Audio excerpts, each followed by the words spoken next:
Hello everyone, how to know your HDD or SSD health hard disk कि आमर SSD रो health केमती अच्छे आम चेक कर परिबा।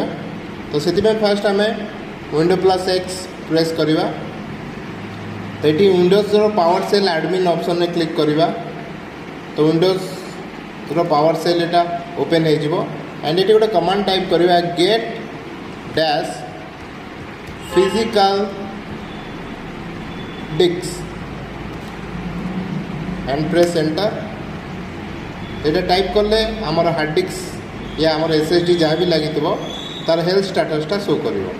तो ये शो कर देखो हेल्दी आउ जदि हेल्थ स्टेटस अनहेल्दी थी ताको चेंज कर पारिबा। तो ये तीन टा हेल्थ स्टेटस शो कर गोटे हेल्दी आ गोटे अनहेल्दी एंड वार्निंग जदि शो कला तो आमको जमती भी हार्ड डिस्क है या आमर SSD जदि लगी आम चेंज कर पारिबा। That's it. वीडियो यदि भल लगी लाइक शेयर एंड सब्सक्राइब।